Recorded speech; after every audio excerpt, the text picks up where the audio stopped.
So before we delve into the specific of the characters and their shared backstory, we're going to build up the town that we're starting in, which is a little town called Springhelm. Details we already have include the fact that there is a temple up on a hill on just the outskirts of this little town. It serves as an orphanage and was once used as a fort before people started realizing, hey, wait a minute, I see religious iconography. Or, I don't know how exactly they realized, wait a minute, this wasn't just a fort, this was actually a temple to someone. But they did. There's also a ravine on one side. Somewhere. Probably near, like, the foothills of mountains as well. But we're going to start with... This is what I'm going to affectionately call a lightning round of the ground itself, where we just do a couple of face cards and then a couple of number cards to sketch out some basic stuff and fill in other things along the way. Starting with face cards, we're going to go in a circle starting with... Oh, I like this one. Queen of Hearts, who or what has been in this place the longest? How did they come to be here? Well, I was thinking, aside from, you know, the fact that we are near hills and a ravine, because that kind of stuff has been there for a while, I think one of the largest structures would be the temple, which was once a fort. And there's probably also a couple of buildings that, when people moved in, were still standing. There's probably not much of them left, but the thing that has been here the longest and has lasted the longest would be the fort. Alright, now for Fennec. We have the Jack of Clubs. What was this place in the past? How long ago was that? Okay, so we've said, how long has the fort been here, we've decided? Like, since the war, or... It would have had to survive the war somehow. Okay. Before records were lost, because the fort was there. It was actually a small garrison for a nation before the gods waged their war and started hurtling stuff down. It was still a garrison, but it also functioned as a refugee waypoint on getting people down into the tunnels where they ended up surviving. So it started off as a garrison, but then it transitioned, and then now again it's our town. And we don't know why the fort's here, it's just here, man. And maybe as well as, like, getting people into the tunnels from the foothill mountains, they could have also shuttled refugees into the mountains, because we've established that that's where people disappeared. That is true, so retroing to that. Yeah. I also had the idea of part of Springhelm's sort of returning celebration as they travel, like, days walk to the temple. The orc tribe keeps an eye on the town while they do that. The next question is for Casey. King of Hearts. What stories are told in or about this place? Does it have legends or myths? Does it have religion? So it does have religion. There are obviously stories and legends about how it was used as the refugee waypoint, how it withstood the War of the Gods, but it also has legends of a great protector that would come from the mountains and would be the patron, but they're not sure if the temple was dedicated to that. Some believe that the temple was dedicated to that patron, and some believe it was separate. They're not really sure, just based on the location of the temple. But there is legend of a patron that comes from the mountains in the time of greatest need for the town. Queen of Clubs. What is the greatest moment in this place's history? An innovation? A discovery? A revolution? A new sapling? The emergence of a cycle of cicadas? I'm like, that's weirdly specific. Well, I think it was an example. That's a good question. This is before our lovely characters. Otherwise, I know what the answer could easily be. I think it was Philomena's birth and subsequent existence. Hey, Bob, did you hear about them strange kids? Spoilers! It could also be the discovery, innovation. Something like that. It's a little town that's kind of remote in a world that hasn't always been super friendly. There's like creatures and stuff in the woods, so it's a little difficult to be on their own. But perhaps one of the greatest discoveries was when they realized they weren't alone. Someone was out hunting something and they got injured, and an orc tribe came upon them and helped get them back on their feet and return them home, and that would eventually lead to a sort of alliance between the people of Springhelm and this tribe. What's a good name for them? All I can think of is a reference to something that's a different thing. Yeah, I was gonna say mine are just all references right now. Let me check something, because I want to be respectful when suggesting stuff.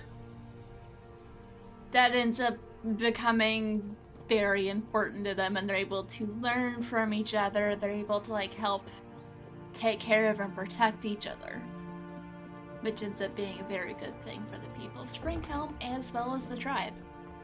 What about Firmum for the tribe name? It's Latin for steadfast. Repeat that. Firmum? Firmon? Firmum.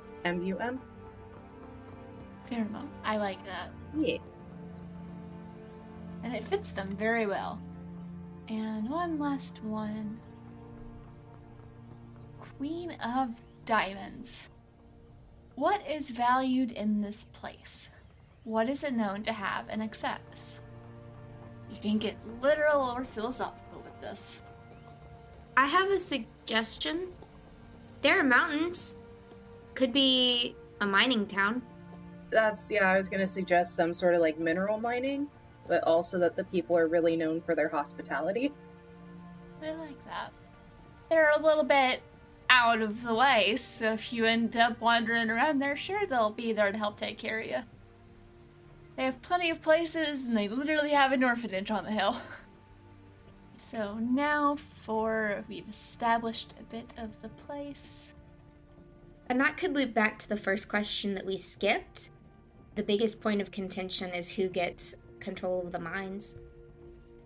It's True, a little bit of family rivalry going on in there. Okay, now let's do... The Pharaohs and the Logs. Wait, hang on, wrong universe. Can you tell Fen likes old gods of Appalachia? Shameless plug, y'all. I need to listen to that again, but it's hard to binge that. It's hard to binge it. Yeah, that's fair. But it's so good. Oh, it is. Okay, so now moving on to the number cards. So, we have a 9. What do people eat and drink here? What is considered traditional? Casey. I would say, since we have now established that there is like a mining operation in the town, that a lot of it is stuff that's real hardy food. Imagine there's also a fair amount of farming here, even if it isn't like wide, large-scale operations, but enough to provide. Yeah. And also stuff that is easy to pack so that people who are going down into the mines have food. Like, there was a food that I was thinking of, and I can't remember what it was. Like dried meats, dried fruits, yeah, jerky. Also need to have, things that aren't dried, because hydration is important when you're down working in the mines. This is ethical and safe mining. Yes. We take care of our people. Yes. 4. What is the primary building or natural material of our place? We've established mining, but we haven't established what they mine. You think it would be more interesting if it was like something that's rare and precious, or something that's commonly used and needed in a lot of places? Like, we talking gems, or are we talking like metals? I'm gonna throw it out there, since we've established this is a small place, I would say it's something that's fairly common but widespread. their needs are there, but it's not glamorous. Like iron ore or something. Like everybody uses it for tools and weapons and etc. Yeah. So metallic ore, they might occasionally find things that are more valuable, like they find a mineral deposit or something like that. But for the most part, it's good quality iron ore. And 3, what do people listen to and perform here? What is considered folk art? I think it's a lot of more bluegrass style ballads. Not necessarily like, I want to say like Haunted Like Human as an example, but less murder. Less murder's good. But something like that where it's, you know, more of a very kind of southern influence. Folksy, yeah. That pulls influence from the different peoples. I imagine there's also a lot of songs that have like a rhythm to them for when they're working in the mines. Yeah, so a lot of like labor songs, but like bluegrass is more like labor songs in the mines. Like I can't think of the one, but it's like it's really good. I'll have to find it. It talks about working in like a and it's go boys go, they time your every breath. I can't think of that, but it's very much stuff that you can get to the rhythm of like a pickaxe and stuff, at least in the mines, and then afterwards it's songs about like love and family and, you know, these tales of heroes. Yeah. I like that. It's probably a little less vaguely, you know, morbid dystopian than what you just Yeah, no, but that was the like only one I could think of. I'm like, that's the only like union worker song I can think of right now.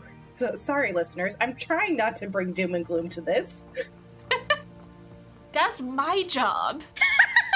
I'm getting it out now so I can be happy, happy sunshine for you to torture. Alright. I swear I shuffled this. Another 3. What do people in our place argue about for fun? That's my question. Yep. I think you got this one the last time, too. I don't know. I did. What did I put there? Well, it'll be a little bit different in this town. Yeah. But it's not like the real contention. It's just what people debate when they're drunk. Yeah. Nah, Johnny, that's not the way you swing the pickaxe. This is how you do it. And then, no, this is the way. You didn't find that vein of silver. I did. I want to say that a lot of it's kind of just petty everyday stuff. It's like, you know, do you think young Johnny's actually Tinny's son? 'Cause he looks just like the smithy. Nah, they got different noses. Well, the smithy broke his a couple times, you know. Maybe. It's local gossip. It's just petty. That's what they argue about for fun. Yeah, and also, like, there's an orphanage just up the hill. That means there's a butt ton of kids, and they get into trouble sometimes. Yeah. So it's just like, if you let that kid, I didn't do it, it was so-and-so. Yeah. Kids causing mild chaos. But they're good kids, they're just kids. I just had a terrible thought of Foster and Philomena just like doing something and Foster struggling to fly away while holding Philomena being chased by somebody with the broom. And that's the gossip for the day. Yeah. That's adorable. Let's do just one more. So it's a 2. Name a monument, marker, statue, or other physicalized memory that exists in our place. What does it mark? I'm gonna step just outside of the town a little bit. So there's a reason that the Firmom have stayed in this particular forest is because within there they found a shrine or a marker to something that matches something was like a story told down through the generations. So when they found this relic of some kind, they decided to stay there because this was important to our people. So that's why they were there, and they were staying there trying to figure it out, and then they met the people from Springhelm and decided, this is a good place. We will stay here. Casey, what were you freaking out about? I spelled Firmum right. Yay! It's Latin. That's all I know. That is a miracle for me because I can't spell English words. So. Depends on the day for me. God let us have spell check for a reason. Yeah. Yep. And Grammarly. Grammarly is also helpful sometimes. Thank you for the blessing. Okay, so now that we know a little bit about the town that we are going to be starting the story in, let's meet the characters. I'll be playing Foster, or Foss as she goes by. They use she, they pronouns, and Foster is what's known as a Daemon legacy. So she looks fairly demonic. She's got dark green skin that ends in kind of this ombre black at the tips of her fingertips with sharp little claws and pointy little baby tusks coming out and little horns and these big old wings and slit pupils, and everyone thinks she's scary, but that she's very nice. Just beep out all the stuff I keep spoiling. Looks like I could kill you is actually a cinnamon roll. Exactly. She is what's known in Quest, and I'm sorry, I'm still learning the book, as a doctor. She works as a healer and, make sure people feels better. Or she will be when she grows up. We're gonna be montaging through a bit of their backstory, because it's adorable. Yeah, right now she itty bitty though, and her wings are too big for her. Oh, that's cute! Want to tell us a little bit about how Foster ended up in Springhelm? Yeah. Foster doesn't remember much of her life before. She knows that her father was also, what did I say they were, Daemon legacy, or I can't remember now. Yeah, that sounds right. Daemon legacy, and her mother was a member of an orc tribe, and they, all lived with her mother's tribe and everything, but for as long as she could remember, she had strange dreams of surprisingly, as she got older and could communicate them, where people started to realize they were happening. And one night she just woke up screaming, thinking there was something coming, and her parents looked around and was like, there's nothing, it's just another one of the weird dreams. And then something came to the tribe's camp, and they told her to run into the forest and they'd find her. So they wandered around the forest for quite a while and found a spot, and 2 or 3 days later, nobody came. So they decided to wander towards the road, and an old woodcarver who was on their way to Springhelm to sell something found tiny little abandoned baby and was like, well, there's an orphanage, kid, let's go. And made sure they got safely to Springhelm, and then was plopped into the orphanage because that's where you put the lost kids. They are most likely to be prepared. The orphanage at Springhelm it's a good place. It's not like other fantasy orphanages. Oh, it's no. a good place. Yeah. It might be a bit of a mess at times. No one there is perfect. I was going to say, when you have 15 plus kids, there's no such thing as clean with kids or pets. Yeah. And it was at the orphanage you met our other character. Casey, tell us about Philomena. So Philomena is short, kind of has a little round face, short curly hair that is dark red, auburny color, and real bright green eyes. She's lived in the orphanage all of her life because her mother came running out of the woods through Springhelm, heavily pregnant, and was taken up to the orphanage and died in childbirth, basically. So she's lived in the orphanage all her life. This is all she knows. Philomena is the party invoker from Quest, or will be later. Yeah. So, for the Doctor is a magic scientist who tinkers with the forces of life and death. They reverse or advance the effects of damage, disease, and decay. And for Invoker, the Invoker is a battle mage relying on the force of their ideals. They conjure protective wards, invigorate allies in a pinch, and smite enemies with radiance. So Philomena is actually the chaos gremlin of the duo that we have here. Yes. And when Foster was brought to the orphanage, she was brought to Philomena, and one of the caretakers said, "Here, she's going to help show you around. She's going to help take care of you." They kind of like pair off the children sometimes, because they know it's easier for a kid to understand another kid, especially when someone is recently brought in. So that's why they're just like, "Philomena, you've been old enough to have a buddy for a while. Here, we found you a little buddy." I imagine probably like a couple inches taller at this point.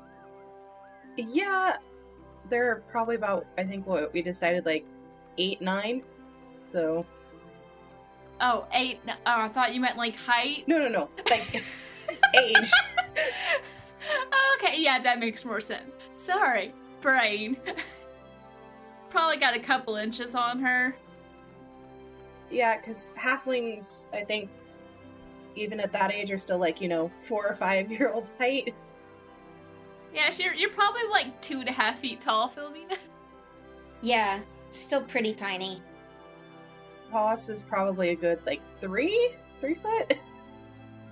Just kind of looks down at it. You're pairing me with a tall fella?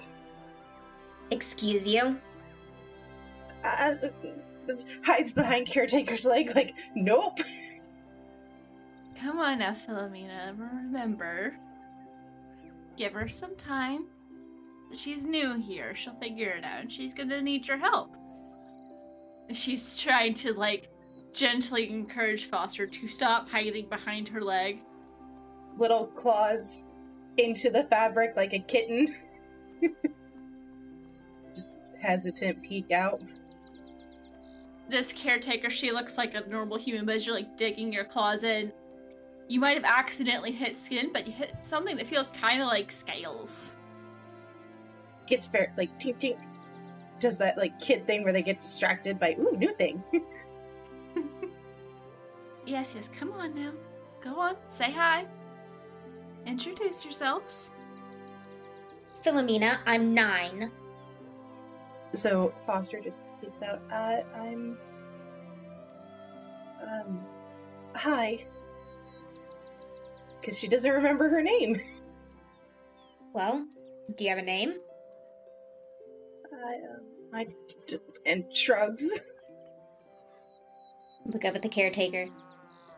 Well, you gotta call her something. Yeah, the caretaker, imagine, she knows something about the people of Daemon lineage, and she's like, "Do you not remember the name your parents gave you?" Head shake. Little wings, like, move in, and the whole body is shaking with the head. Well, you're gonna need a name, at least for now. Is there one you might like to use? Until you remember? So she kind of thinks, bounces back and forth on her little, like, clawed feet. She's, like, crouched down at this point to, like, be on eye level. Well, she's the new Foster, so how about we just call her Foster until she remembers? Caretaker glances at Philomena and back to you, and so what do you think? It's your decision. Her little tail kind of uncurls from around her ankle as she nods. Like, Foster. I like that. Okay, well, I will leave you two to it. Philomena, will you show Foster to your room? Okay. It's kind of dorm style, but it's usually like 2 kids to a room, bunk bed situation. Not like huge spacious, but it's comfortable enough. The fort was a big place. They try and balance it out. I imagine they also have families in town where older kids, if they want to like have more space, can just move in with them, or like getting jobs, just so they make sure to not get overcrowded, make sure everyone has just enough space. So, the two of you become buddies, and how long do you think it takes before you two become friends? What do you think those first, couple of days and weeks and months look like? I would say at least for the first few days, Foster is very quiet.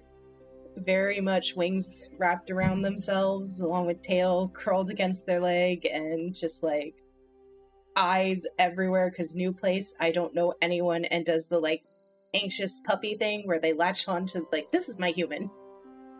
With Philomena. With Phil. Just this quiet shadow. Philomena, have a shadow that is 6 inches taller than you. Yes. And half the time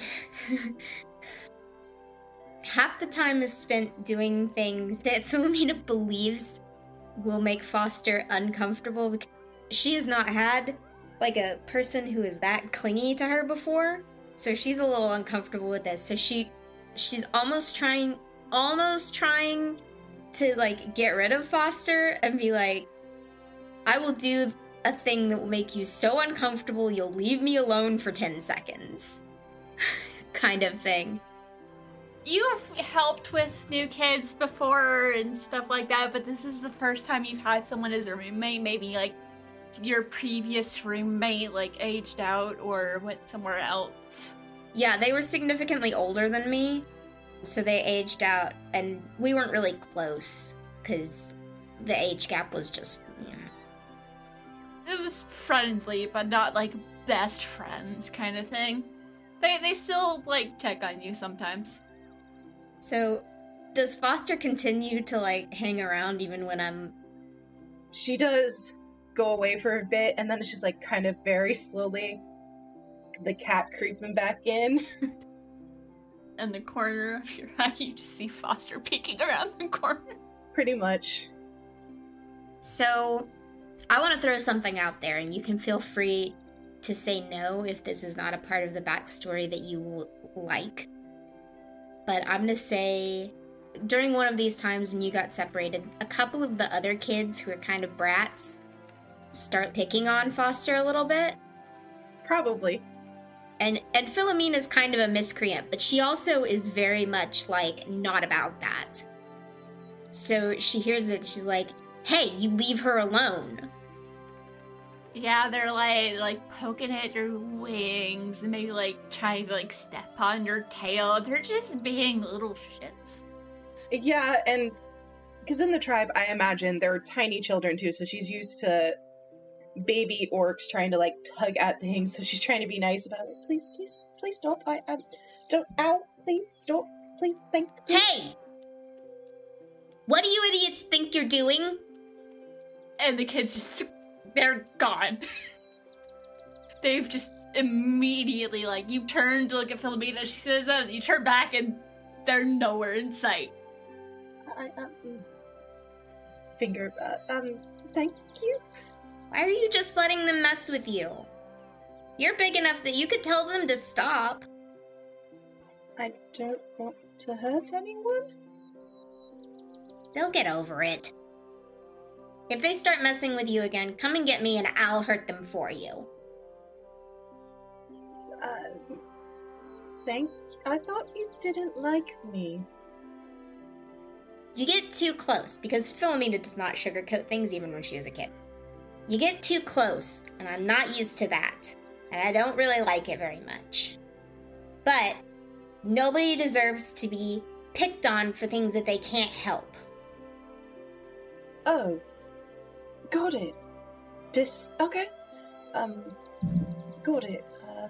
And she kind of perks up a little, and the wings are less droopy now, and they're a little more, upright, and tail is on the ground instead of around her leg. Thank you, Philomena. It's not a problem. What do you like to play? Are there games you like? She thinks for a second. We play tag. Or hide and seek in the woods. I mean, it had to be close to the tribe's camp, but it was fun. Okay. And then she, like, runs off and she, like, grabs a couple of other kids and then she runs back. Come on, let's play tag. First genuine smile in like 4 days. Okay. And yes, Yeah. go off to play tag.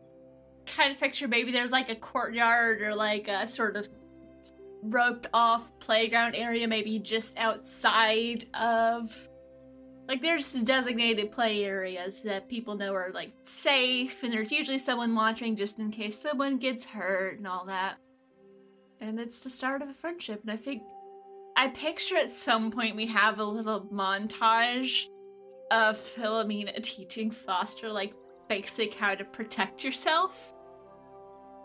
Yeah, I'm imagining the TikTok audio where Foster shows, like, the dagger her family gave her before telling her to run. Philomena being like, do you know how to use that thing?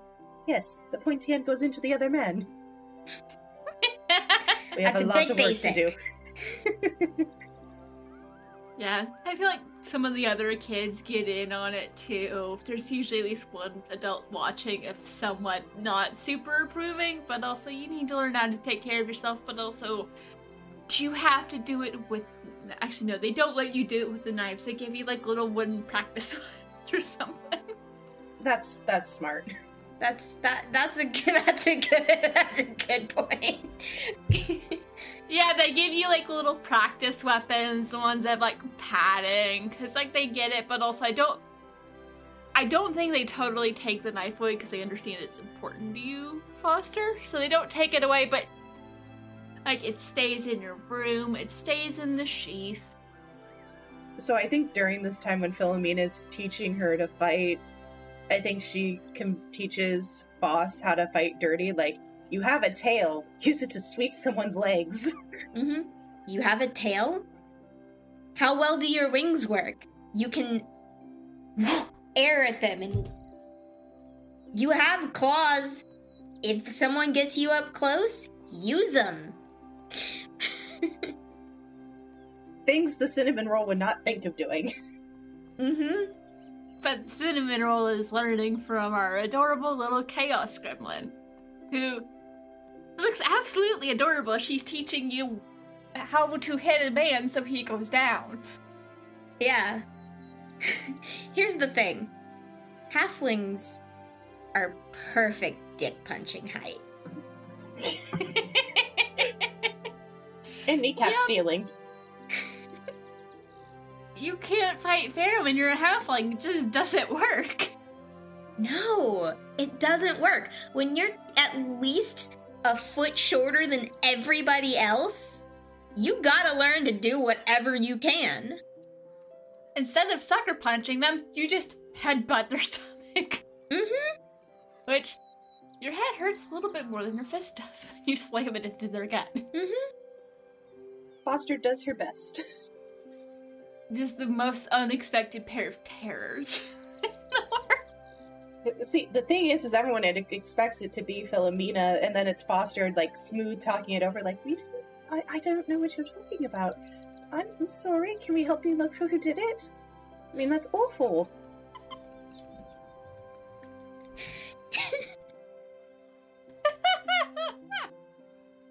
It's amazing. Because it's like Philomena sitting over there like, I'm gonna get away with it.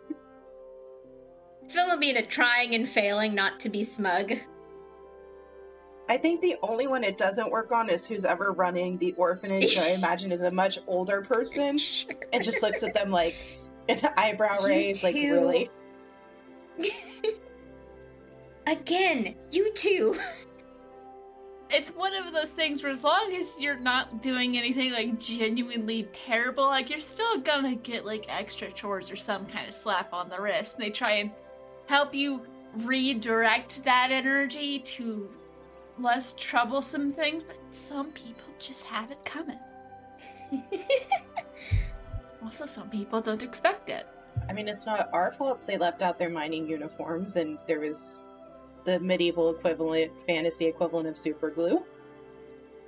And I picture, fast forwarding a bit in the story, there's one day where you're playing hide and seek, but it's raining, so you kind of had to play it inside. There's some areas of the fort that not a lot of people are in. It's more like offices and stuff, or storage places, really good place for playing hide and seek. So you were playing hide and seek earlier in the day, and you have just kind of noticed something that you didn't really get to investigate at the time. And it sticks in your head. There's something interesting there. There's something, and you want to know what it is. And I'm picturing only the two of you, after everyone has gone to bed, one of you gets the idea of, hey, let's go check it out. Are we gonna do the obvious answer or the less obvious answer? So I think it'd be funny. Like, they wait for lights out, and then they both peek up. I don't know who's on top and who's on bottom, but they, like, slide over to the side of their bunk bed and look at each other, like, both at the same time, and just nod and scramble out of bed. Yeah, I picture, like, it's been a couple of years, so y'all are, like, 12, 13. Sounds about right. A little bit older, but still almost young enough to get away with most things. It's that Cuthbert. You really shouldn't be doing this, but you're still a kid, so we're gonna let it slide, but... Also, you should stop. Exactly. Yeah. So how do you go about sneaking to find the thing? Because imagine it was, like, in a maybe unused classroom or, like, storage area. Do all of the caretakers at the temple and the orphanage go to bed when everyone goes to bed, or there are some people who stay up and, like, check on the kids every so often? I imagine there's, like, people who, at least one person at a time, just walking the halls in case, like, there's an emergency, someone needs something, and, like, you know, a couple of guards on the outside, just, you know, in case someone tries to sneak in. There's still, like, monsters and creatures, and you got kids who get into trouble, and also kids who might just, like, start having a freak out over something, because, you know, some of these kids get tough lives, so they've got a couple people keeping eyes out. Okay. But I don't think they, like, poke their head in the door unless they know this kid's trouble, or they hear it sounds like someone's, like, panicking about something, or having a nightmare, or medical reaction or something. Are Phil and Foster enough trouble that they would check on us? Not if we're quiet. Well, so my idea of how we're going to do this is using the roles if Google Drive will work, so I can pull up. Because the way Quest works is most things you have to roll for, other things you have, like, abilities that you can spend action points for that just happen. So if you get a 20, it's a triumph.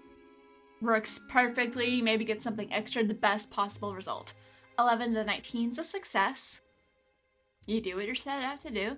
6 to 10 is a tough choice. 2 to 5 is failure. And a 1 is a catastrophe. Oh no. So, as you are sneaking out, using your best sneaking out skills, who is leading the charge and who wants to roll to see how this goes? Because I will say you don't have your roles, your classes yet. Yeah. I guess I can roll? Alright, digital dice gods, be nice. Okay, we got a 10. So I think that's, like, makes success is what you said? A tough choice. You succeed, but there's a cost. Do you get caught now and have to try again? Or do they find out after you've already snuck off? And you have to deal with it in the morning? I think narratively when we were originally deciding this, it was, like, after they found out, so that seems to fit. No, like, do you get caught by one of the, like, adult? I would say this probably after, and after we left the door open, we forgot to shut the door to our room.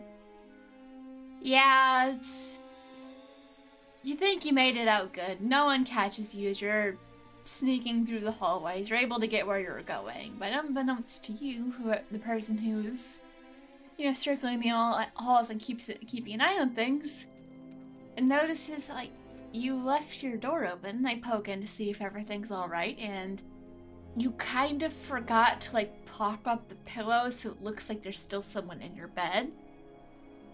Because you were too distracted by, okay, we have to, like, there's a thing. I don't know what kind of thing, but we have to find the thing. So you're gonna have some explaining to do in the morning. But you don't know that as you are going into that little storage area where you felt like there's just something here. Now you just have to find it. Who's gonna take charge for that? I will. I'll do it. Okay. Boop. 7. Well, it's not a failure. I was gonna say, this is just going great, but also how I imagine it going with kids sneaking out for the first time. Yeah. Do you find it tonight, but it's hard to get to? Or do you not find it and have to come back another night? Which will be like hand wave past that. So we're in wibbly wobbly time as usual. I'm gonna double down on making it a little more difficult and say we have to come back another night, which, compounded with the fact that we left the door open, is gonna make it more difficult. So I'll say that one. Gotcha. So you search and you search and you can't find it. And eventually you realize, like, it's getting to be really late or really early and you need to get back to your room before anyone notices. You give up and make plans to come back the next night. Which doesn't happen, because you find out the next morning that the person who's on hall monitor duty noticed you sneaking out. What do you all think is the repercussions of that? Or how do you handle that? I think Foss would try and sweet charm and use their charisma to be like, but we just had to go to the bathroom. Roll for it. Just straight roll. Does this work? You just have to go to the bathroom, and for some reason I was just really paranoid about the dark. Nat 20, baby!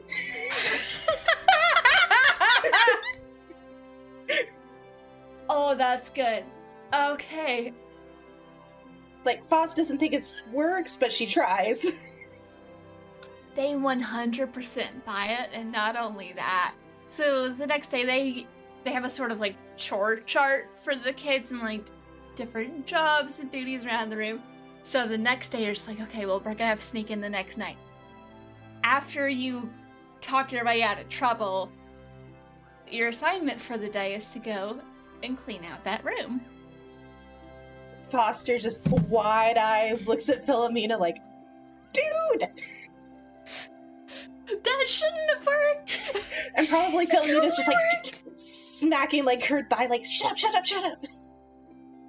Yeah, so you get to clean out the room. There's some of the bigger kids that help move some of like the heavier things out of the room, and they have you like cleaning up the floors and all of that. And it's as you're doing that you notice one of you is dusting cobwebs off the walls when you notice what feels like kind of like a seam of a doorway, and as you're just like, what? There's a click and the door opens. And you just see a staircase going down. And no one else is in the room when this happens. They're pretty much just like kind of leaving you be for now. It's maybe like after lunch, so you have a couple hours before anyone's gonna really come and check in on you. Let's go, before they notice. And poof. And I'll say you have these little magical glow rocks that work like flashlights, because that makes sense. And you go down this staircase. Yes. What are you talking about or thinking about as you do this? I think Foster is looking around and is like, this is really... How old do you think this is? I don't know, it's gotta be at least as old as the temple. Yeah, how did they not notice? And she's like kind of poking at the walls to make sure, are they safe? Sturdy. It's like carved into or like pieced together with stone. How far down do you think it goes? Maybe it's like the basement, but or the root cellar? Maybe that far? Why would that need a secret passage? Maybe they kept a princess in here. God, I hope In not. Springhelm? I had to. Foster just shrugs and is like, I don't know, they did it in a book I read. What if there's treasure? We could buy a castle. We live in a fort! Why would we need a castle? That's what I heard someone in town say that's what rich people do. Does this world have rich people? Probably in like Like Damswell and the bigger cities. Yeah, okay, that makes sense. Like, does this world really have that flavor of rich person? Or maybe it's spending money to help restore buildings, things like that. We could get a library. A library would be cool. Foster gets really excited at that and like bouncy bounce. And you continue on down the stairs to the point where you're pretty sure you're... Actually, this building does have a basement, probably. You're a little bit farther down than that, and then you see a hallway before you. What if it's a wizard's room? Wizards don't live in basements, they live in towers! Oh. What if it's a bad wizard then? Oh, like he lives below instead of above? Because he's bad? Yeah. And as you're talking, you're just like walking through, and there's this, it's almost like a maze of tunnels, and you don't know how or why, but it's just like you know exactly where to go. What if it's connected to the mines? And we find gold. There's no gold in the mines. Fun fact, Quest doesn't actually have money. You just get stuff. Oh, good to know. Money still probably exists in this world, but I feel like with how Hand-waved. everything, it's more of like, it's more barter system, makes sense. Ooh, maybe. What if we find a dragon's lair? Then y'all are fucked. Shh, you're not there. These tunnels seem pretty small for a dragon, Voss. It's a baby. It could be our friend if it's a baby. We could train a dragon. You think we could train a dragon? Do you think it would let us ride it? Yeah. Why are you excited? You already have wings! It's riding a dragon. It's cool. You just keep following this instinct that tells you where to go. Yeah, I think Foster stops at a certain point and kind of looks down. I know where we're going. How do we know where we're going? This just seemed like the coolest way. Okay, just keeps going. And you both just instinctively look to the left, and you see there's a door. And you feel like you should open that door. There's something in there. Open the door. Open the door. We open the door. You open the door, and you find what looks like an underground library. Shelves full of records and like books and scrolls. It's not massively expansive, but this is probably more reading material than you've seen in one place ever. Whoa. And it's old, but it's still in like really good condition. Yeah, Foster just immediately runs in and starts like grabbing stuff and looking at it like, oh my gosh, book! Philomena, what are you doing? I want to see if there are like titles or I can figure out what all this is. Give me a roll as you're looking around. No, that's a 4. I can't figure out shit. There are no titles on these books. Cool. There's nothing like written on the spine. And Foster's your rating. Give me a roll. Okay. Google Dice Roller, what do you say? Another natural 20. Voss has very specific things she's good at. You grab a scroll, you open it, you start reading it, and not only does it make perfect sense to you, you have a moment of... There's like something clicks in your head. This isn't a language I don't know yet. I don't understand it perfectly. That's weird. Yeah, I think she starts reading it out loud, whatever it is, and then blinks, looks at the book, turns it and flips it to Philomena. I don't know this, but I can read it. There's a part of it that as you're reading, because it's what she read out loud, it makes sense, but the rest of it, not quite yet.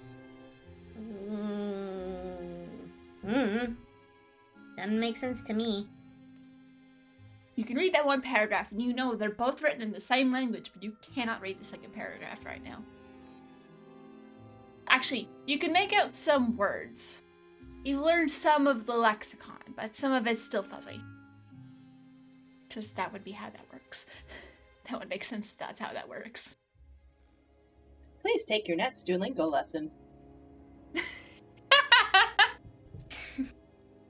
Not quite. It just might take a little bit longer for Philomena for dice roll reasons. Yeah. It does make sense that the bookworm got it first. Yeah.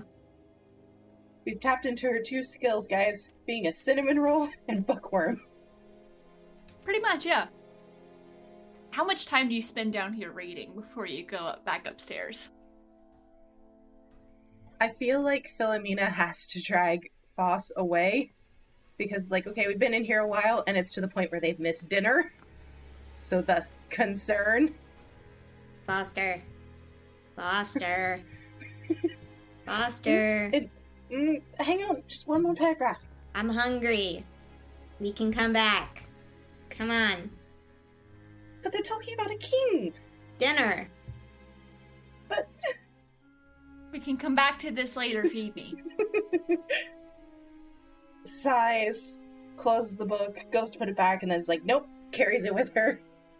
Fine. Grumble, grumble, grumble. You follow the tunnels back, still knowing how exactly where to go. You go up and up and up the stairs. You're a little out of breath by the time you get up to the top. And the door clicks open and you see the head of this orphanage and a couple of other people looking around like, where did they go? And then the door opens and they see the two of you and like... Foster immediately tries to hide the book. You hide the book, Philomena immediately go, we found a library. Foster glares. You found a what? A library. It's at the library with books, see? And she's like, fine, I can't hide it, and like holds it out. I've never seen script like this.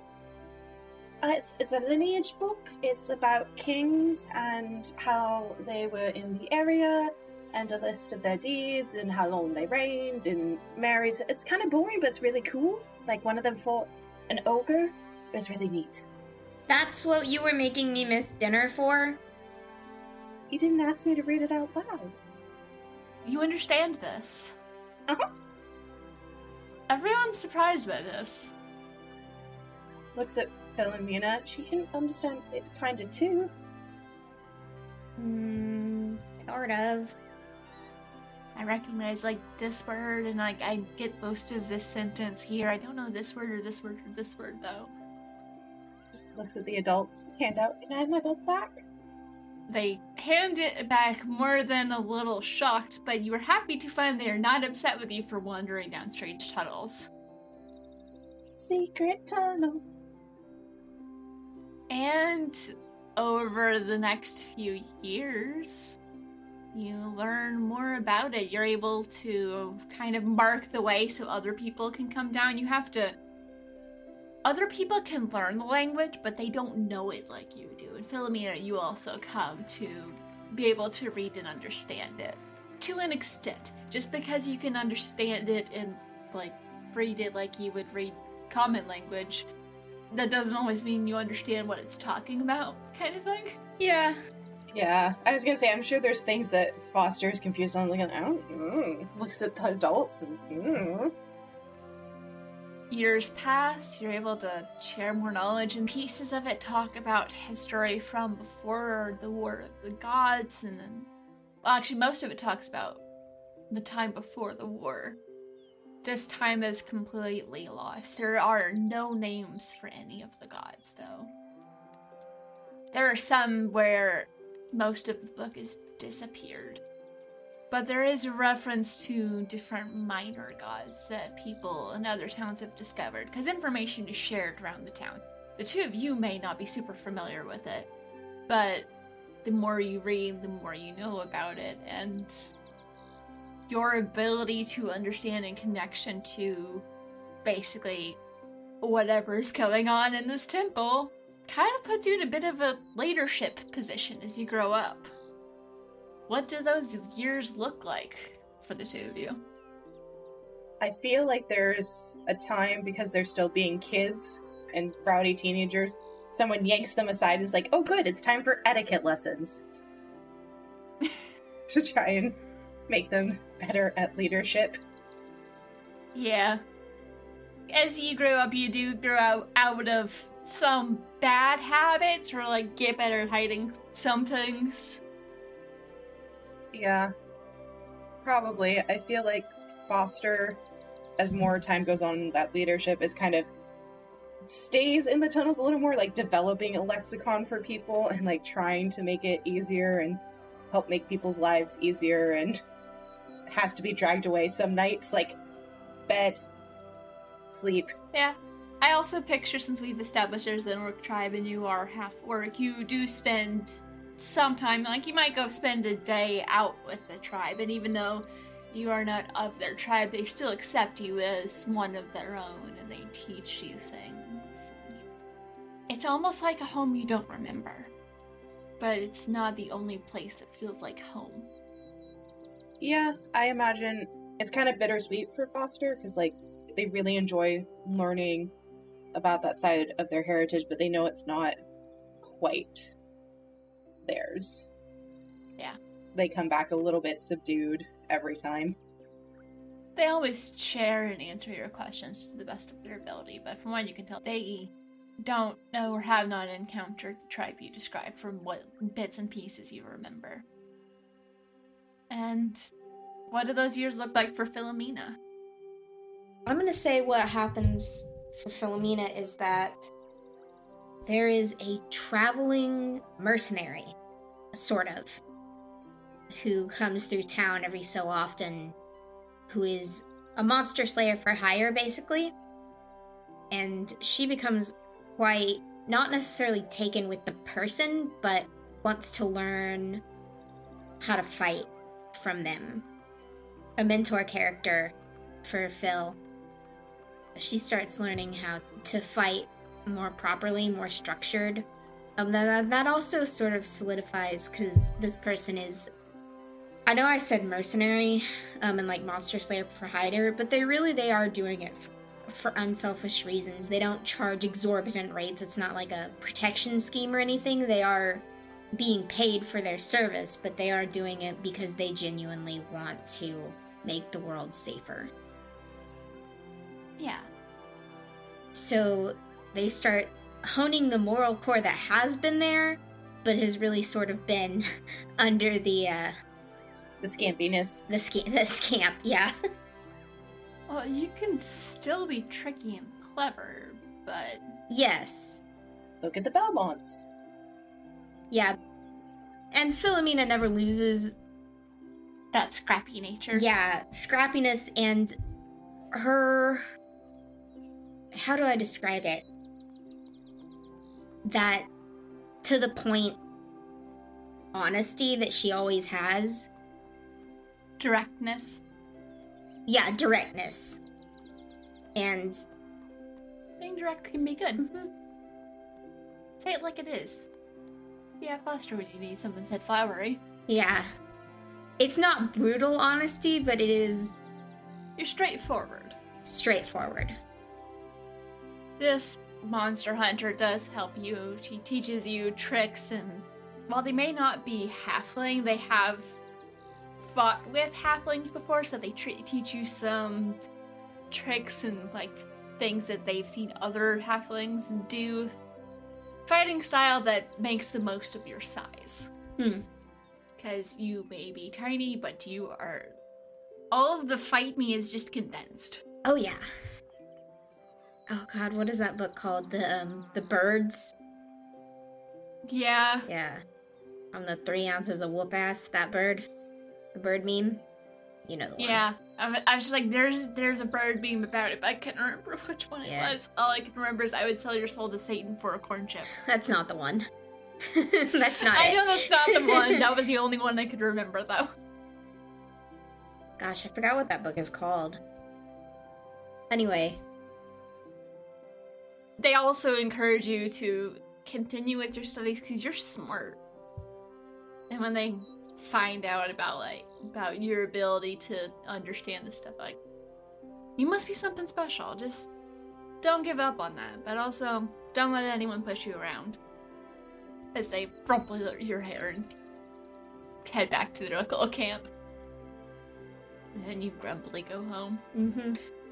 I don't like it when they do that. I don't like it when they touch my hair. It reminds me that I'm short and I don't like that. I kind of picture there is a thing with you, or like sometimes they'll make motions like they're gonna like push you around to test your reactions and like skills that they've showed you. You always gotta be ready. Like, don't let anyone push you around. Shove. See, can you hold your ground or like roll with the punches? Elbow them in the thigh. Ow. You're getting really good at that one. Ow. They're not exaggerating. They do walk away with a limp after that. Just a little bit. Yeah, getting hit on a certain place in your thigh hurts. Real bad. Yeah. And as you grow up, you still spend a lot of time together. Your friendship has changed quite a bit from when there's like, here, this is your responsibility. Yeah. Yeah, I definitely think as things change, it becomes more best friends, confidant, and then certain things start to happen, and yeah. So we go in there now? Are we? Yeah. I don't know. Let's Is that go. where we're Do going? it. Yep. Keeper, Game Master? What's the quest? Guide. Guide. Well, I'll set it up a little bit better. Person. You keep spending more and more time together as your roles have become intertwined, both in the orphanage and in, like, private studies. You've gotten to know each other really, really well. Better than you know pretty much anyone else. Oh, Philomena's probably heard some of Hess's nightmares. Oh no. Foster's? Or not Hess's, Foster's Foster. nightmares. Even if you aren't, like, in bunk beds together, you still room together just out of habit at this point. I almost feel like it's been offered to them, like, you can have single rooms. It's like, why? Why? Then in the middle of the night when I have an idea, I would have to get up and go somewhere else. When I can just chuck something at her and then... Just throw something across the room. Hey, Foster! Yeah! Have you thought about this? Yeah, just ducks at the desk. Don't throw the books. It wasn't a book. It was like a pencil or something. You just have, like, a bunch of, like, little, like, hacky sacks, essentially, in a pile by your bed for whenever you need to throw something at each other to get each other's attention. But yeah, no, probably like back and forth, or, like I said, Philomena has heard Foster's nightmares and realized they're not nightmares at this point, probably. You've definitely started to pick up on the fact that sometimes Foster will have a dream, and the things you hear talking about in her sleep end up kind of sort of happening? I don't know, how much do you all talk about that, or do you acknowledge that at all? If Phil hears Foster in distress in their sleep, she will go over and try and wake them up. Foster! Foss! Wake up! I'm awake. Sorry, I'm awake. Foss. You're crying. Huh? Oh, it's nothing, it's fine. What do you mean it's fine? You're obviously upset. What's happening? What's wrong? It's nothing, it's just a nightmare, it's fine. You've been having a lot of nightmares recently, Foster. Are you okay? It's fine. I don't think this one's going to it's fine. No, we're not skipping that. What did you just say? What does that mean? dreams of a flood wiping out a camp near a river. I don't know. I keep seeing a river, and it's overflowing, and there's a camp, and it's a deluge. It's nothing. Sometimes they don't happen. They don't happen. Yes. Sometimes. Your nightmares happen? Not just in your head, in real life. Sometimes it was. It's mostly small things, like when Jeremiah broke his leg. Oh, it's never been. I mean, the last time I was big like this was with my parents, and then I didn't know where they were. It's fine. It's probably not going to happen. Foster, whose camp was it? Do I know? Maybe like a group of monster hunters. They were passing through after doing something, and they're gonna be leaving in the next couple of days. Looks like the camp with the hunters. Again, they're leaving soon, and it's not even raining season. That's true, but we could still tell them to be safe. It was a deluge of rain? Or was it just like the river just unexpectedly flooded after, I'm assuming, a rainstorm? It did look like the kind of flood that would happen after heavy rains, or maybe like something collapsing into the river. It's just natural causes, but it wasn't a good time, and it would have been fine if they hadn't been camped next to a river. Yeah, and Foster were like, it's hard to tell. It may have been something breaking in the river and causing it to overflow, or heavy rain. It's shifted. I don't. But again, it's not. Rain isn't coming for another month, so it's stream. Question. Is my mentor in a monster hunter camp near the river right now? They're in town, but they're not traveling with the group. But they may know the group. Then the next morning, she's going to go find them and be like, so, this is kind of weird, but you might want to tell the hunter camp out in the woods near the river that they need to move back from the river. Bit of a confused look on their face, but they're like, will do. I mean, better safe than sorry, right? Right. Now, show me your reflexes. Throw something at you. Fucking asshole!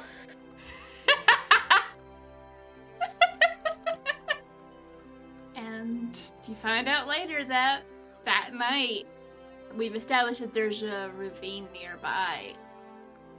Something like collapsed into the ravine and sent a wave down. So congratulations, you just saved somebody.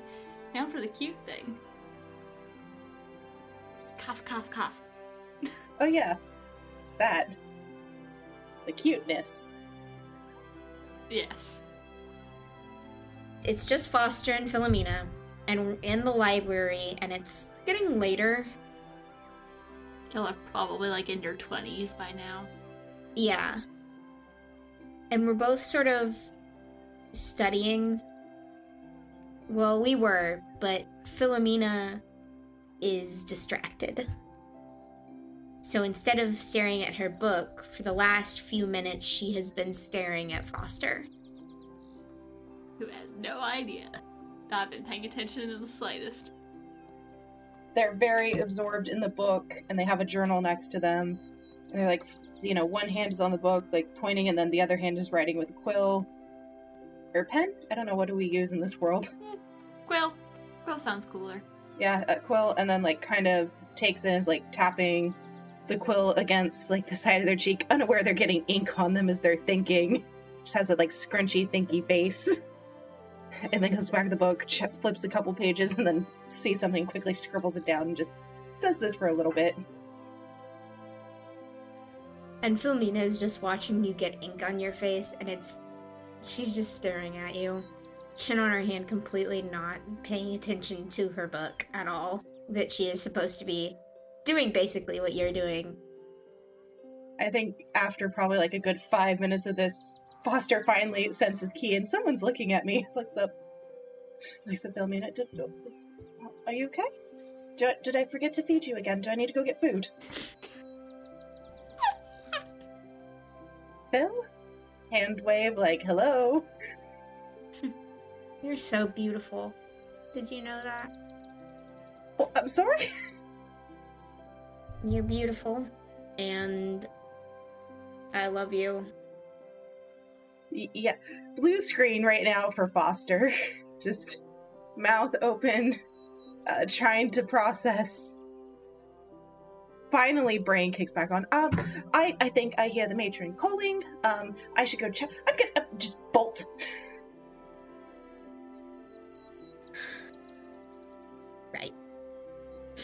Right. Okay. Yeah. Could have gone better, I guess. Okay. Okay. No, it's fine. Back to normal. I'm not gonna be able to pay attention to this tonight. Yeah, and it's just very awkward for the rest of the day, just like looking and then looking away and not looking, and then we both look and then nope. And I think unlike most nights, Foster doesn't come to the room, and you're about to go to sleep, and then you just hear this. When Foster's upset, she goes and paces on the roof because no one will bother her there because she's the only one that can fly up, and you need a very tall ladder. And just, tippy taps of claws, feet, and just mumbling like, "Why did she say that? I can't. What did she say? I can't. No. I just don't." Just constant back and forth, and just lots of mumbling in both Orcish and Common. And I believe she probably learned Damon from somebody who taught her. Probably passing through is like, "Oh, you're here. Let me teach you our language." Yeah. The 4 languages with the unknown languages all filtering in. Just And Philomena definitely has, a secret way to get up onto the roof, because of course she does. I'm sure she did it, figured it out the first time Foster did this and doesn't tell anybody. Hasn't even told Foster how she does it. So, Philomena hears you tip-tapping on the roof, sort of cracks her neck, and, buries her own heartbreak real deep down because that's still her best friend, and goes up to the roof. Foss, I can hear you. Jumps a foot in the air, spreads wings out to catch themselves before hovering a second, and then gently lowers, because was in the middle of a rant, not expecting anyone. Sorry, I can move to a different part of the... No, it's fine. Didn't mean to... It was stupid, Okay. and I shouldn't have said it. And I'm sorry that I hurt you, or freaked you out. Why did you say it? And she's kind of mirroring that day when Philomena scared off the bullies, wings around herself, tail around the legs, just very shy and awkward. What do you mean, why did I say it? Why do I say anything? It's because I think it. It's a bad habit. They're always telling me not to do that. You know that. It's charming, actually. But you can have anyone in... Why say that about me? I'm not... Why? Because you're brilliant. And you're so kind. And you're my best friend. And you get me like no one else ever has, and probably ever will. So maybe I could, but I don't want any of them. I want you. But that doesn't matter if you don't feel the same. I think Foster catches themselves overthinking, opens their mouth a few times like they're trying to say something, and starts and stops and just fuck it, and just poof. And literally no one you work with is surprised. Literally no one. I'm sure there's a random guard seeing this down at the bottom because they've had to install security with the library, and looks and yells, "You owe me 50, or you owe me something, Tony." I feel like most of the people y'all work with thought you all are already a couple. Not gonna lie. Yeah. So just looks up, keeps walking. Mumble, mumble. Crazy kids at it again. Mumble, mumble, mumble. You had a thing written down for, like, the orcish, like, courtship thing. Do you still have that? It's in our chat. Give me a moment. But yeah, so this would probably be a couple years after they've officially realized, oh, we've been dating for a while.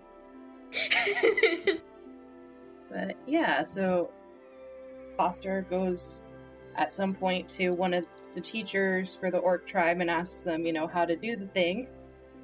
And very clearly leaves a note for Philomena saying, I'm going out of town for a week. It's a heritage thing. See you later. Try not to worry her, but also probably worrying her. Why a note? She could have just said something. A heritage thing? Foster, what the hell are you up to?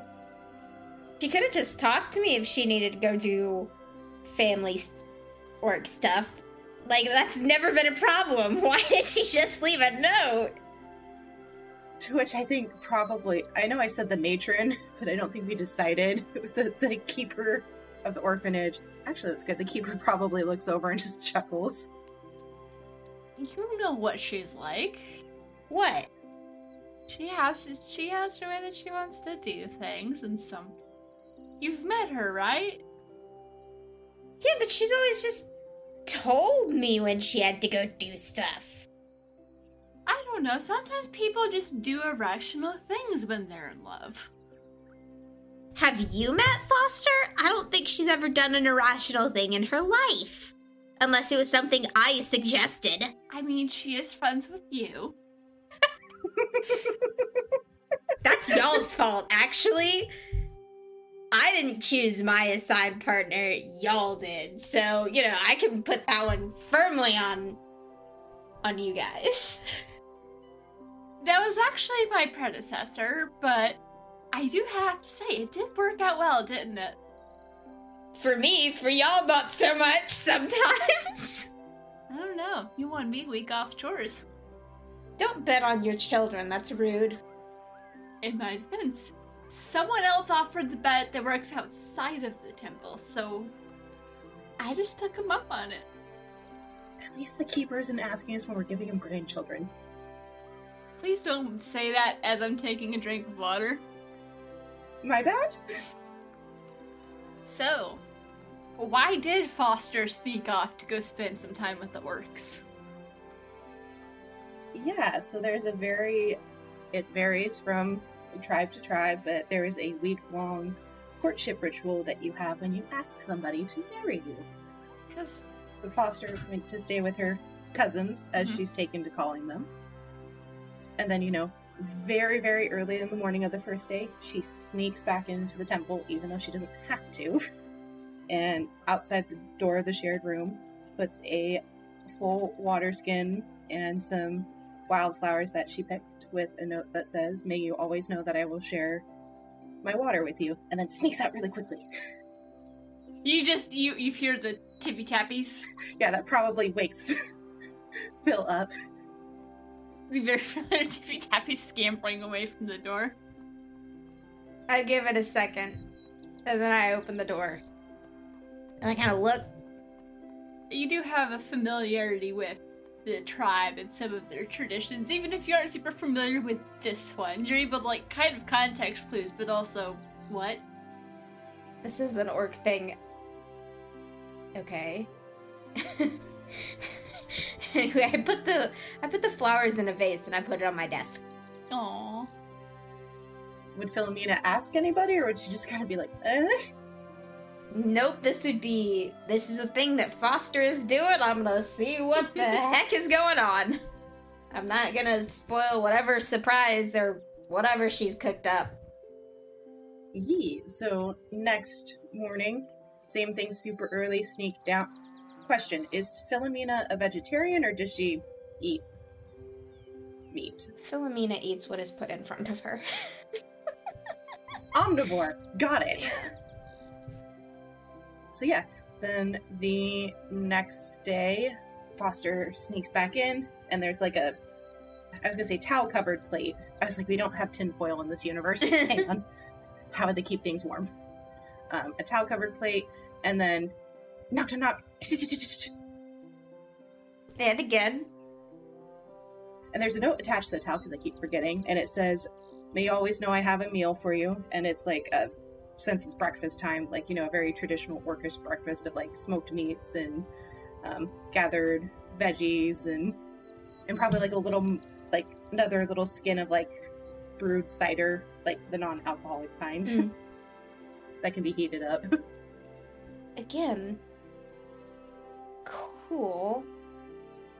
What is happening? You can phone a friend, Jerry. I can, but will I, is the question. The answer is no. This is one of the things you're just gonna roll with it. Yeah. Like, she keeps coming back every morning, but then just leaving, and I'm like... Babe, come back. But I miss you. Like, thank you, but... Thank you, but... Why you no Cuddles. stay? Day 3. This time, it's varied up a little.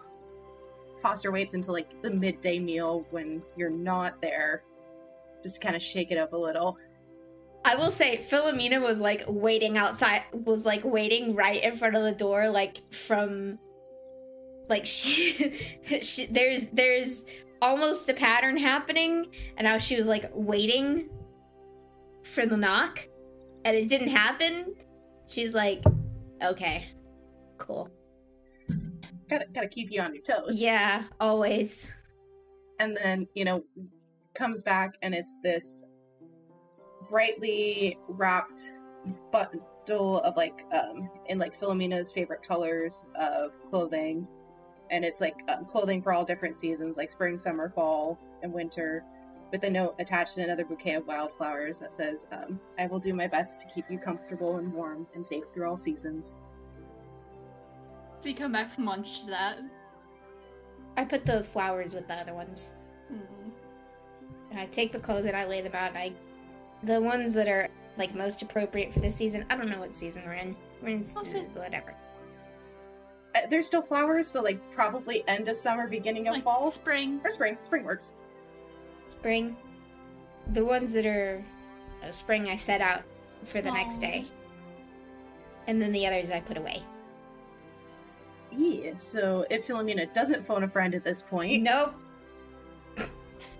We're rolling with it. That's fair. So day 5, this time super early, kind of right as the day, midnight hits, sneaks over, puts... okay, so we said coins don't exist in this world, but can we at least have them for this? Because it makes sense. Yeah, like some sort of currency. Yeah, so it's a bag of currency, and it's, got a note attached to it, and it's just a very simple bag, just has, like, some, nice little gold thread embroidery on it, and then sneaks back out, and then, yeah, another bundle of wildflowers, because, yeah. Your desk is getting covered. You're running out of vases. No, I'm sticking them all in the same vase. That's a big vase. That's a big vase. I'm kind of making it work. Steal a vase from Foster's desk. They're just kind of... It's not pretty, but they're all there. So, like... So maybe it's not like huge bouquet, but just like a nice little cluster of like 4 or 5 very pretty flowers. Yeah. The note to this one says, no, I will always help provide to our household. I forget to say that Foster is signing all these. It's either that was a given or Philomena knows your handwriting. That too. Also that. So no knock this time, and trying to very sneakily sneak away because it's late at night and probably doesn't work. Your brain just folds the tippy tappies into your dream. I wake up, I'm like, that's suspect. And I go to the door and it's there. I'm gonna catch her one of these times! Yeah. Did I say it was about a month's worth? currency. something I can't like that. remember, but that's the amount. We're gonna hand wave how currency works, so I don't have to figure that out. But there's some form of currency as well as like a barter system with in some places. And the currency is something that's like of actual like value, or it's like things that it's with metals that you can use to make things with. Oh, that's actually kind of cool, because you pay with iron to have a dagger made, and they use that iron to make the dagger. That's cool. I like that. That makes more sense in how currency actually works. But that may not be always exactly how it works, but especially if you're commissioning the craft or something, you don't have to bring all of it, but like providing stuff. Okay, continue. Sorry, I got distracted with a cool world thing. No, that works. I like, so we're just tacking it on. But yeah, so she makes sure that they've done day 5's ritual, and is Philomena ever gonna phone a friend or just keep being confused? Philomena's waiting for you to explain when you actually come into the room. Yes. That's fair. Oh, I mean, the way I wrote this, that kind of happens eventually. So what happens on day 6? Day 6, so this time, Foss waits until dinner time to sneak in, and kind of carrying this big sack if anyone around sees her, and on the door lays a beautifully crafted sword and shield, and in the middle of the shield, because I feel like her and Philomena have talked about like family crests and stuff and like heraldry, and like it's one that she caught Philomena doodling and, you know, had commissioned after saving up. Heraldry in the middle, so that's up to you, whatever it would be. Yeah, and I imagine it would make sense if there was some form of heraldry, even if it doesn't work like it did in like real world. Yeah. There is some form of like family identification and clan identification after all the stuff went down. So maybe something that Philomena heard was something her mom had. So you come back and you see that crest on the shield.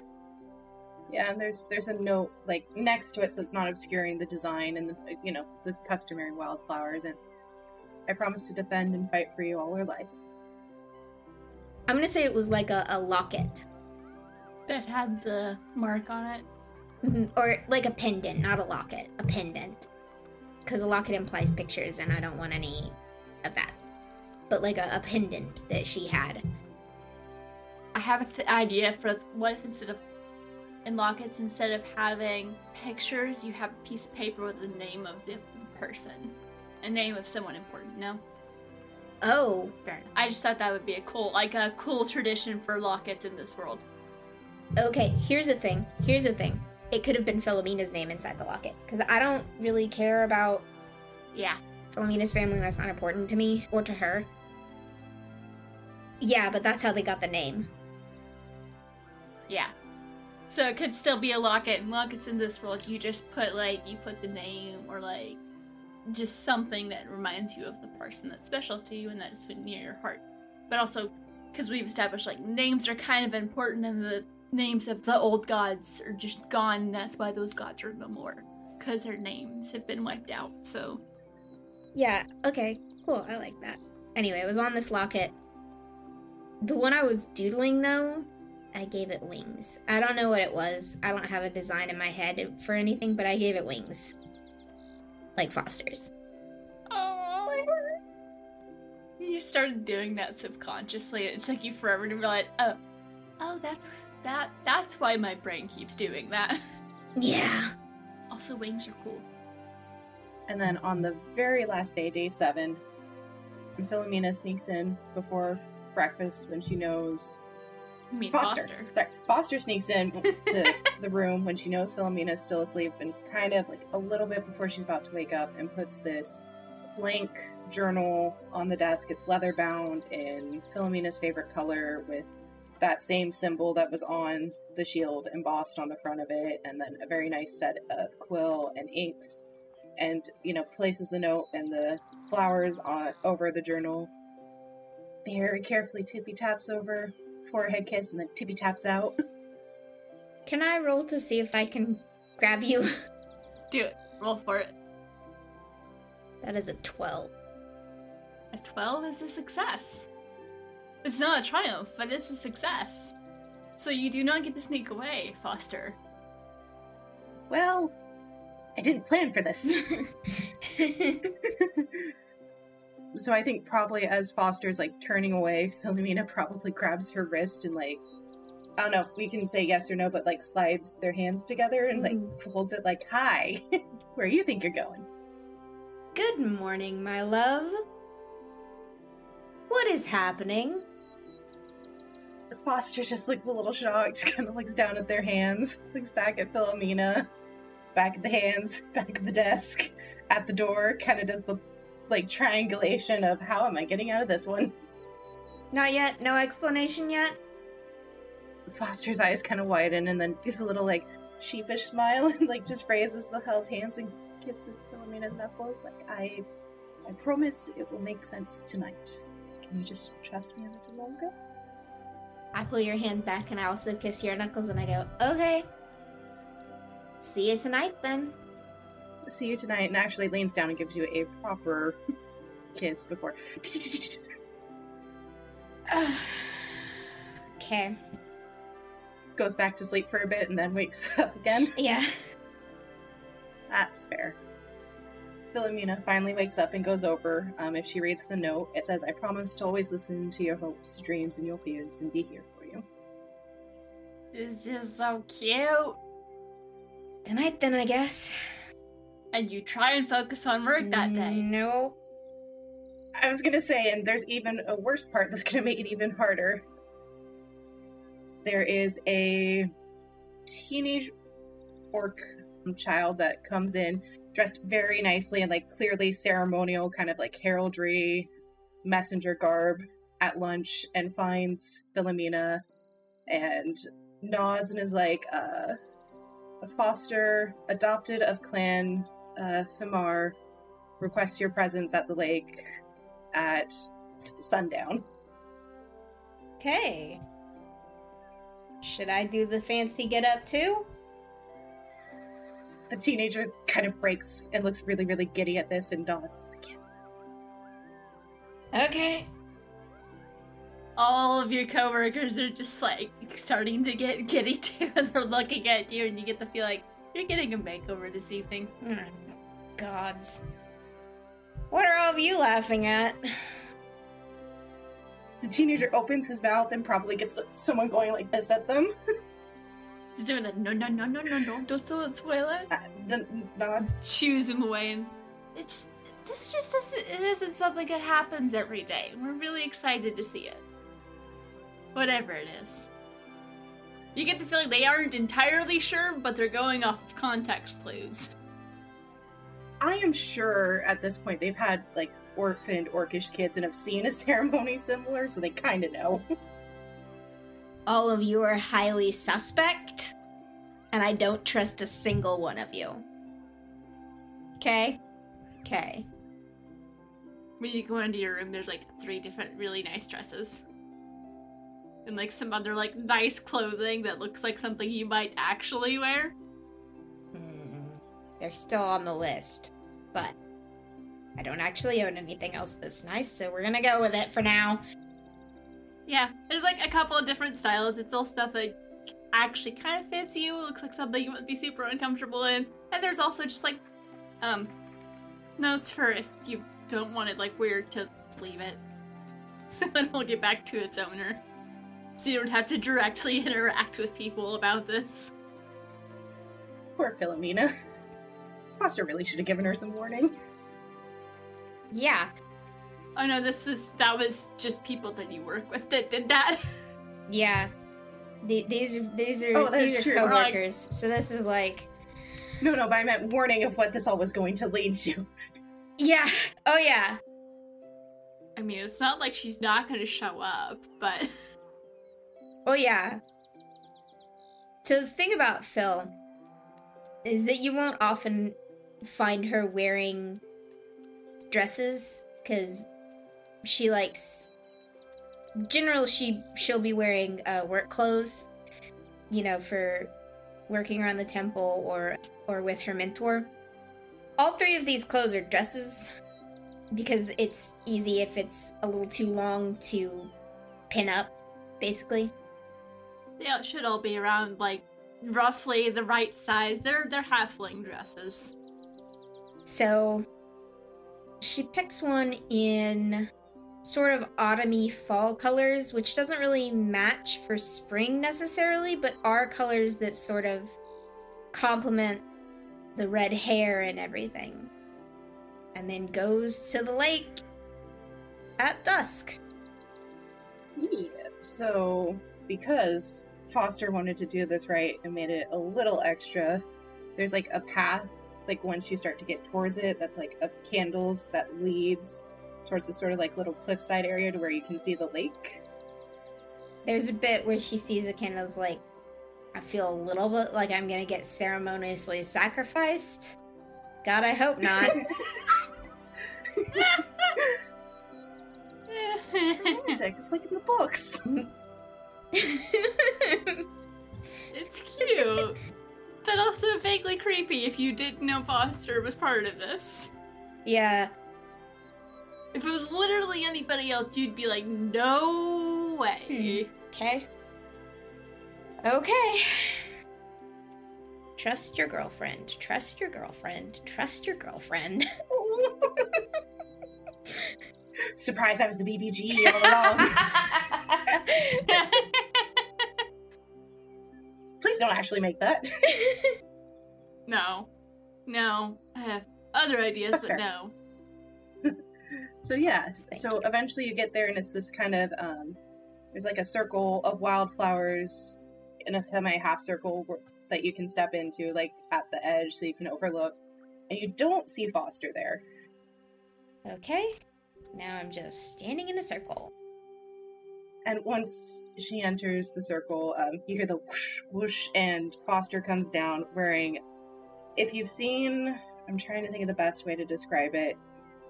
There's a gentleman at the Asriel. He's working with Holly clothing, and they're making a very, like, sort of gender neutral Renaissance-y garb. But it's like these dark green tailored breeches that have, like, wildflowers going up them, embroidered, and are, like, kind of cut off where her feet are, since the little claw tippy feetsies doesn't really lend to shoes. And then, like, this, very light kind of tan jerkin with wing holes cut out, and like her hair is pulled back in like a semi-half ponytail that goes down to a braid with like different wildflowers put into it, and just kind of has hands behind back. It's like, hi. Hi. Just rocking back and forth. Hi, you look... Wow. You look amazing. Good, I was kind of feeling underdressed. No, you look... You're beautiful.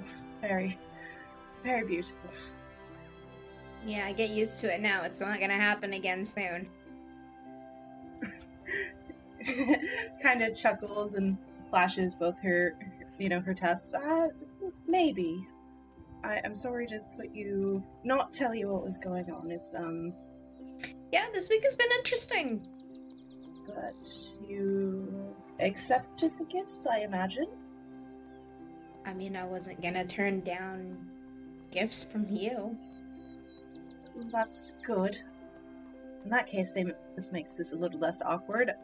She'll hold out her hands, palm up, waiting for Philomena to put her hands in hers.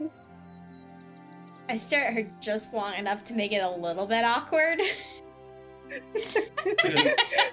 Like, Phil's not dumb. Like, Phil's not stupid. She knows what she's supposed to do. But, like, she wants to see how long she can kind of get back at Foster for leaving her in the dark for this week. The wings start to droop after, like, a minute and a half. It's not that long. It's not that long. If she sees Foster getting a little bit twitchy, she'll go ahead and do it. I think probably after about, like, 45 seconds, the nerves start to kick in, and because you've known Foster for so long, like, slight wing drooping, like, anxiety thoughts, oh god, oh god, oh god, oh god, oh god. The tail is just woof, woof, woof, woof, back and Slowly forth. starting to wrap around the ankle. So, Okay. And then gets down on one knee and places one hand into her pocket and pulls out a ring that is made of ribbons, and Philomena can clearly see it's inscribed with like different runes and symbols. Probably has seen this before because it's been like Foster's homework from the tribe, but it's like different symbols that mean like, you know, happiness, long life, good marriage, you know, love, things like that. It's just things that all Orcish children get taught. And holds it up. You are my best friend. And I don't... I had this prepared and I forgot.